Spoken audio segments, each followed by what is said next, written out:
I did one more comp, that Vancouver comp, where I just missed world record single, which is a bummer. But after that, I don't think I did a session for like 2.5 years. Whoa. That became it became more of like a fun fact on my personality versus like the entire identity. If I didn't cube at all, which I hadn't, like I felt good, versus like it was kind of mandatory, or else I felt like I didn't know why I was special or why like my life mattered. I had this panic with Felix a couple of weeks back, and I explained to you off air, there is no easy way to preempt this or to introduce this section, but I'm interested. What is life like for you I'm going to say post career, post like competitive career? You know, give us the rundown. I suppose, because you said in some chats we had leading up to this. You've mentioned it as like retiring from being a pro and then completely stepping back for a bit. To coming back into it. So yeah, just tell us the story of what's been happening since your competitive days. Yeah, I mean, pro career essentially ended at that Vancouver comp after 2019 Worlds. I think like that was, I mean, it was time, and it was the plan after 2019 Worlds. I practiced was the last competition I practiced for with the intent to win, and I kind of only did that because I felt like I owed it to myself, because there's only, I mean, Nax will be, this Worlds is the third time ever someone's had a chance to go for, wait, no, Nax is up for 3. Never mind. No, there's only been twice ever where someone's been in a final going for a 4-peat. And so 2019 Worlds was my attempt. And so I definitely like felt like I needed to, and I was happy I did it. But yeah, so after that, I did one more comp, that Vancouver comp, where I just missed world record single, which is a bummer. But after that, I don't think I did a session for like 2.5 years. Whoa. Things worked out pretty well. Yeah, timing worked out pretty well with COVID, because 2019 ended and I definitely didn't do anything in that fall. And then COVID started, and I didn't even do a session until it was so long, because I moved to Boston. Like, I mean, a lot of things happened in my life. Like, I got a dog. 2019, I stopped cubing. I got Gus. Fall of 2020, I moved to Boston. August 2021. I think I probably did my first session in winter of 2022, like January or February 2022. So like a full 2.5 years without like, maybe I picked up the cube while I was working and did a couple random solves one off.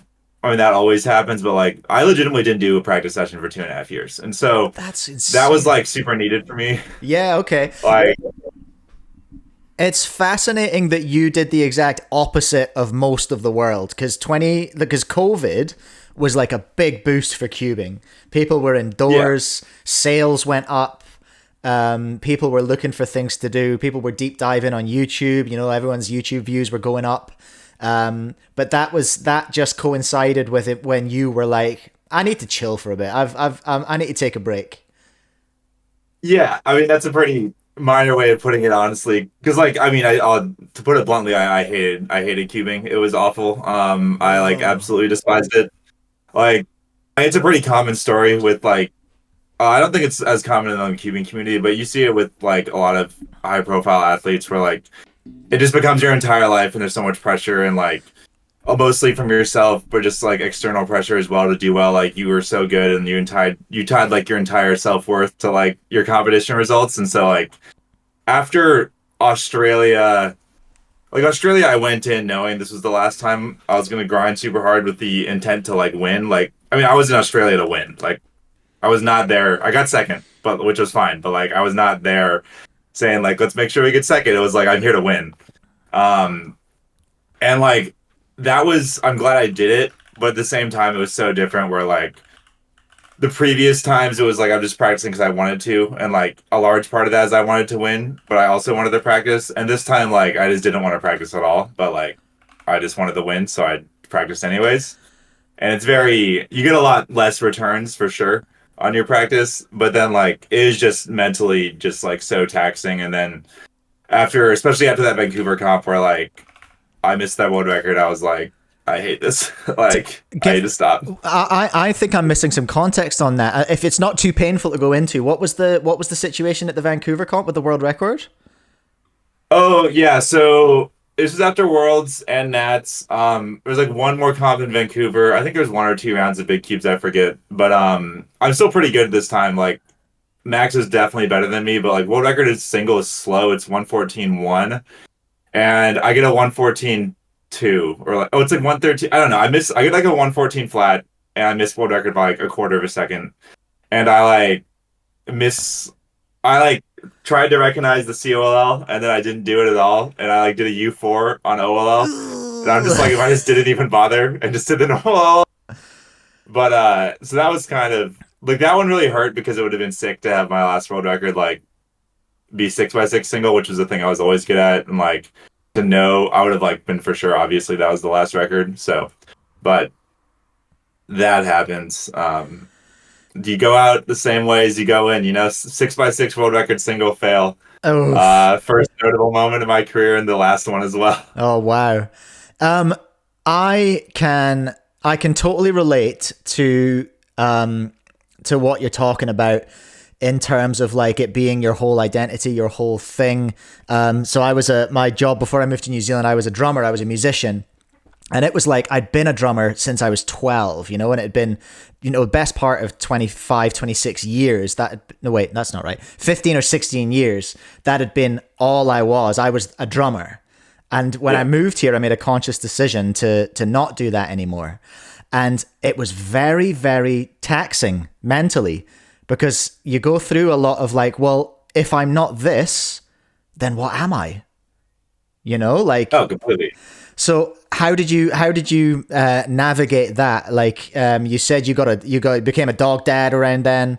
Where did your identity like lead you, or have you ever felt like you're not a cuber anymore? I mean, obviously you're back in it now, but at any point in that gap, did you feel like I'm done. I'm gonna be something else now. I'm gonna be Kevin the something. I don't know what you do for work, so I don't know what your sort of background is or training or whatever. But where did that take you?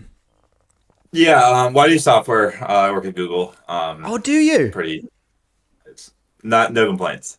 Um, but yeah, like I guess I definitely didn't like think I wasn't the cuber at all. But like, I mean, it was kind of a big shift that like really started before 2019, where like it's interesting where because my identity wasn't even like being a cuber. It was like I wrapped up so much of my identity around like being the best. It was like I'm not because I was like, oh, it wasn't I don't just cube like I'm the best at it. And so Yeah. like you don't have as much control over that as you would like. And so like it's very, very rare to be like, okay, well I'm done being the best now, I'm gonna quit.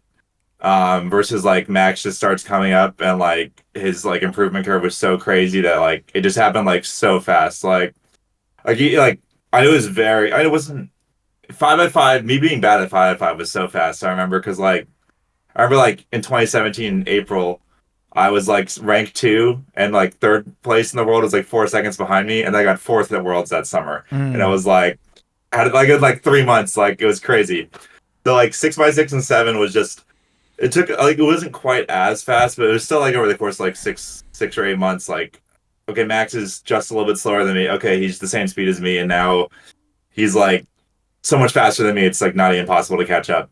So it's like very quick, and so like that was kind of the first beginning of like having to like reconcile like my identity with like cubing and like what am I doing. And so like I think the hard cut after Australia to like stop was really helpful. Where like I felt more comfortable like after like coming back because NAC 22 is my first comp back, and like I felt like much more stable, especially because I moved to Boston. I had a lot of close friends there, and like I just been doing a lot more.